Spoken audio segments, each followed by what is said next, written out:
Good morning. It is Dr. Tyler Williams Damon again, and this is an extension of Gap video clip that I did. I'm going to mention a little bit about the Gap to wrap it up, and also talk a little bit about the lit review. Okay, as far as the gap is concerned, I told you a lot about what the gap was not in an effort to kind of make sure that you weren't going down the wrong trail when looking for the gap. But some things that you do need to look for when you're looking in your resources, I've gotten this question from several students, is that you will need 5 recent empirical articles from 2018, 2020 being the oldest one for your gap. And there are certain things that you need to look for in those resources to determine if it's going to actually be a solid gap article or not. If it does not fall into that year parameter and it's within 5 years, it may be a great article for your actual lit review. But right now, I'm going to talk about those 5 gap articles. You are looking for one, the need for the study, what the authors identified as there being a need for in the study. Why did they do the study that you're looking at in that particular resource?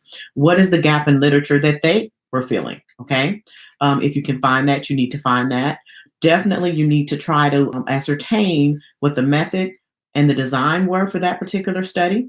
And that's good for if you're trying to find a gap and you may be able to go another route as far as choosing another design or another method. But you do need to identify that in the resource. You also need to find out what was the population? Who were they studying? How many of those particular people? What geographic area were they from? What was the actual population that the study focused on? And definitely, what was the theory? Sometimes this is difficult to find. However, you can sometimes get signs from the writing what theory underpinned their particular study.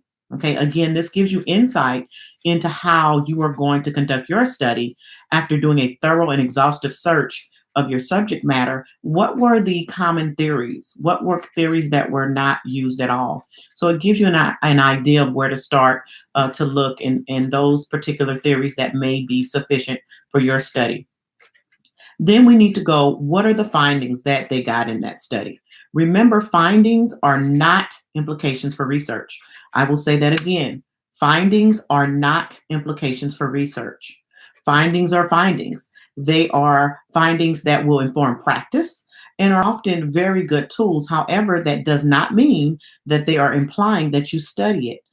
It needs to be said and stated and implied that further research needs to be done on a particular area, not a statement that is used as something to inform the practice. That's not an implication for research. That, again, is an implication for practice. There is a major, major difference in there. And then look at the limitations and delimitations. I mentioned that earlier. They're in sections. What limitations were on the study? You can release those limitations. What delimitations were there, and then lastly, and most importantly, what are the actual recommendations and implications for future research? So when you're looking at these resources, there's about 8 items that you need to be looking for when you review those resources. Highlight them, do whatever you have to do, use your matrix to be able to define these particular components of the resources with your authors and your dates, and you should be able to have 5 solid gap resources. Now, the same is to be done for your other resources that you're using in the lit review. However, the year limit is a little bit less stringent. Again, it's 5 years. And when we're doing our lit review, what we're doing is we're informing ourselves of what's happening in the field. Okay. We're looking for gaps in literature that may point to potential research questions. We're identifying potential theories, like I said before, key themes that might be important to our research area. Of course, we're going to compare methodologies, compare designs. All of these things are reasons why we are reviewing the literature. We're becoming expert on what's out there in the field in relation to our topic so that we can knowledgeably be able to defend and speak about our subject matter more thoroughly. So, what are the purposes of a lit review? Well, it's evidence that you've done your work. It informs your audience or your reader of what's happening in the field because nobody is an expert at everything. So, you have to inform your reader about what's going on with this. It establishes definitely your credibility and the fact that you are knowledgeable in that particular field. It also gives you an opportunity to argue the relevance of your topic. Why is it important? Why should we care about it? Why should we even take the time to think about it?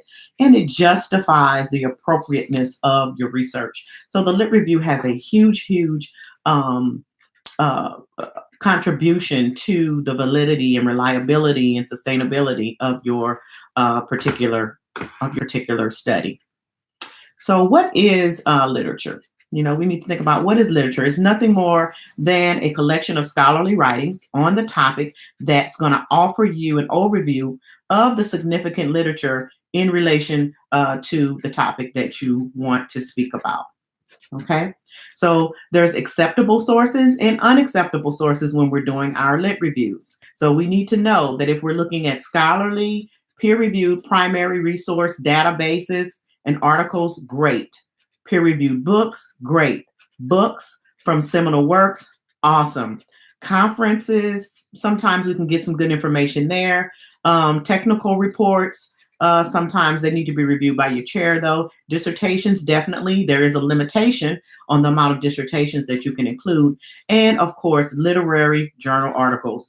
And that's where you're going to get most of your lit review from, your journal articles and your scholarly peer-reviewed primary source articles. Those are where most of your information is going to happen. Some universities even have a limitation on how many books you can use. Most universities do. So you need to look up those particular limitations.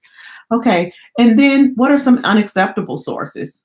Wikipedia is not an acceptable source for scholarly research. Wikipedia, take that off of your list. Secondary sources, that's a no-no. Textbooks, no. Websites that don't have established credibility, that's a no-no. Web publications, no. Magazine articles, newspaper articles, TV and news. Those are things that you cannot use in your dissertation. They're considered unacceptable sources. So when you think about the sources that I said were acceptable, so where would you go for those? Well, go to your university library, of course. Faculty members can help you with resources. Your chair can help you with resources. Other researchers that are in the field, practitioners, and search engines. Google Scholar is an awesome, awesome research engine, and it will actually let you limit by year, subject matter, by author. So Google Scholar is a great place to go. Google Images, just for a little note here, I'll talk about this when I talk about theory, is a great place to go to find your theories. Okay, so how do you get started? Well, the first thing you need to do is you need to scope out your topic area and look for some preliminary sources, and then see what they looked at. I mean, there's nothing wrong with going and looking at the resources they used, and you go and you look at some of those, and it'll help you kind of get to the gist and kind of know what you're looking for. Once you get your theory, you will also know some topic search engine words that you should use out of your particular theory that you're going to use.